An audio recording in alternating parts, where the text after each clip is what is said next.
Well, I, you know, that decision, of course, is going to be left up to the board of trustees. But I can tell you this: I love working with people.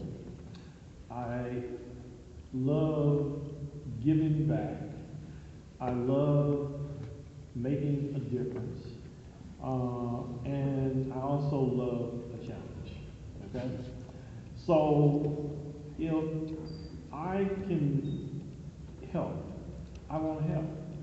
Because for me, it's all about taking the university to the next level and expanding its sphere of influence beyond Tallahassee, beyond the state of Florida, beyond the nations, but to the world, in order to get this university to its next level. I think I have many attributes that could contribute in that regard, because there were many challenges that we faced in the creation of UNT at Dallas. We're working with the faculty, staff, leadership team, politicians, and everybody else I had to work with. We got it done. I mean, when I went to Dallas, there were many who thought that there would never be a University of North Texas at Dallas. Okay, but I can tell you today there is, and we're very proud of it. So I think I bring those skill sets to the table, both tangible and intangible, that will help promote the family brand, and we'll just see what happens. Speaking of your experience at UNT Dallas, what would you say, as far as your career has gone, you could have done better, or what would you say that you could have improved on? Well, I probably could have done a better job at spending more time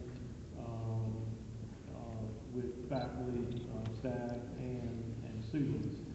But I also was on a mission, and the mission was to create the university.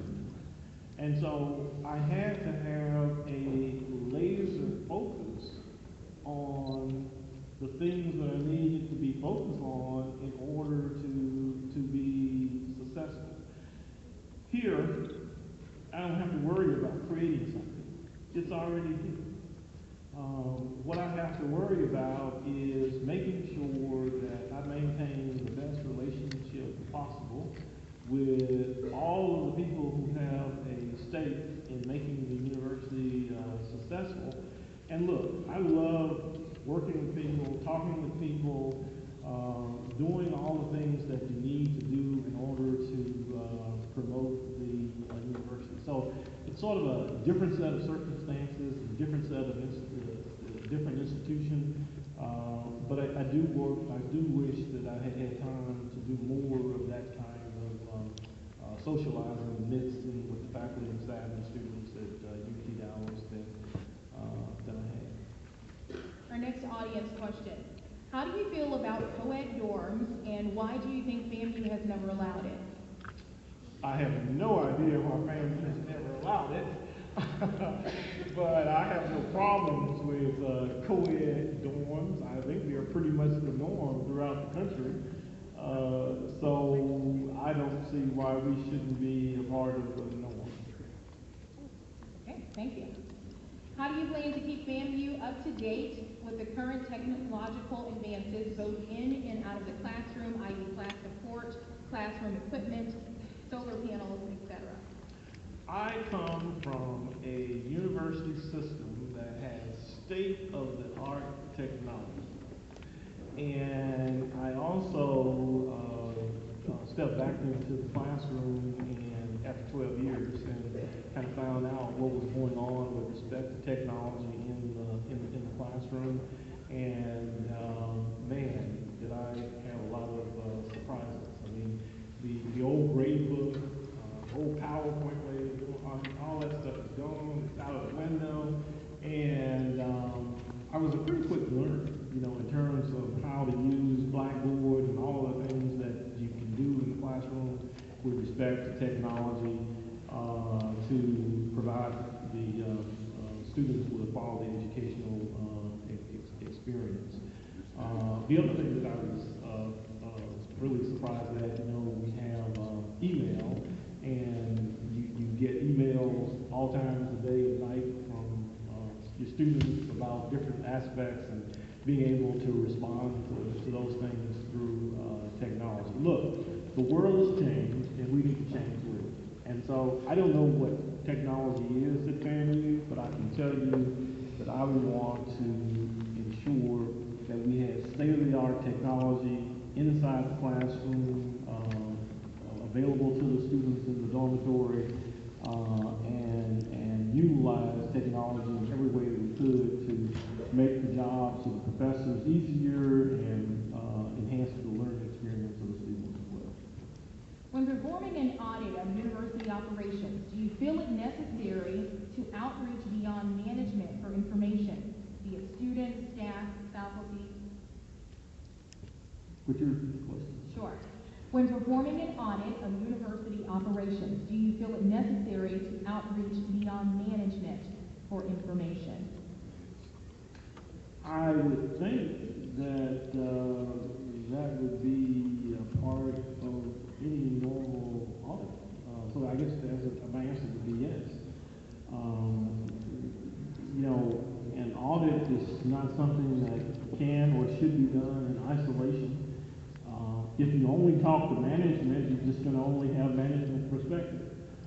So I would think that you want to talk to a broader audience to ensure that the full picture was captured and that you had all of the facts.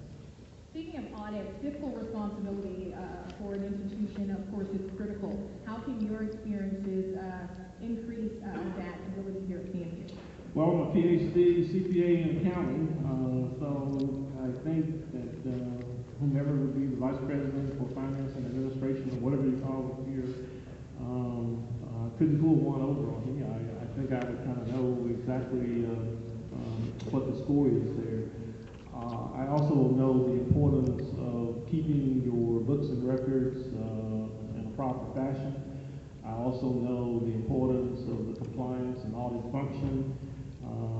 And even more importantly, I know the importance of getting people paid on time and vendors paid on time and all of the things that we need to do to ensure that you don't mess up anybody's money, because you don't mess with people's money. So I think I'm in good shape. Thank you. What supportive programs and scholarships do you plan to implement to attract and retain current and future out-of-state students? Would you repeat that one? Sure.